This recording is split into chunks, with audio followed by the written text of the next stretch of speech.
జై శ్రీకృష్ణ మీగడతో వెన్నతో నెయ్యి పూర్తి విధానం ఇంట్లోనే శుద్ధ నెయ్యి తయారీ. అందరికీ నమస్కారం. ఈరోజు మనం ఇంట్లోనే మీగడతో వెన్న ఎలా తీయాలి, ఆ వెన్నతో సువాసన గల శుద్ధ నెయ్యి ఎలా తయారు చేయాలో ఇప్పుడు స్టెప్ బై స్టెప్ చూపిస్తానండి. ప్రతిరోజు పాలను బాగా మరిగించిన తర్వాత చల్లారనివ్వాలి. పై భాగంలో వచ్చే మందమైన మీగడను జాగ్రత్తగా తీసి ఒక స్టీల్ డబ్బాలో వేయాలి. ఆ డబ్బాను ఫ్రిడ్జ్లో పెట్టాలి. ఇలా 4 నుంచి 7 రోజుల పాటు మీగడను సేకరించండి. పాత మీగడ ఉండటం వల్ల వెన్న బాగా వస్తుంది. సేకరించిన మీగడను బయటకు తీసి 10-15 నిమిషాలు గది ఉష్ణోగ్రతలో ఉంచాలి. అప్పుడు అందులో అరకప్పు చల్లని నీరు కలపాలి. మిక్సీ జార్లో వేసి 1 నిమిషం తక్కువ స్పీడ్లో తిప్పండి. లేదా సాంప్రదాయ పద్ధతిలో మనం కవ్వముతో గిన్నెలో వేసుకొని మదనం చేయవచ్చు. కొద్దిసేపట్లో తెల్లగా వెన్న ముద్దలాగా పైకి తేలుతుంది.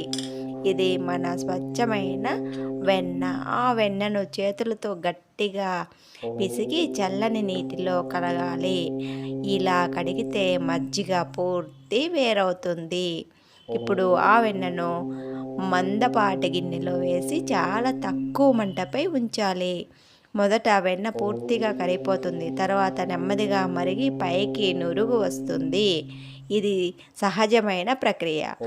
భయపడాల్సిన పని లేదు. కొద్దిసేపటికి నురుగు తగ్గి కింది భాగంలో గోధుమ రంగు ముద్ద ఏర్పడుతుంది. పై భాగంలో బంగారు రంగులో పారదర్శక ద్రవం కనిపిస్తుంది. అప్పుడు మంచి సువాసన వస్తుంది. అదే నెయ్యి సిద్ధమైందని సంకేతం. అది బంగారు రంగులో కనిపిస్తుంది. గ్యాస్ ఆఫ్ చేసి 5 నిమిషాలు చల్లారనివ్వాలి. తర్వాత వడగట్టి గాజు సీసాలో నిల్వ చేసుకోవాలి. ఇంట్లో చేసిన నెయ్యి ఆరోగ్యానికి చాలా మంచిది. పిల్లల పెరుగుదలకు, జీర్ణశక్తికి, పూజా కార్యక్రమాలకు ఇది ఉత్తమం. మార్కెట్ నెయ్యితో పోలిస్తే ఇంటి నెయ్యి శుద్ధమైన సువాసన కలదు. మీరు కూడా తప్పకుండా ప్రయత్నించండి. మీగడ వేస్ట్ చేయకండి.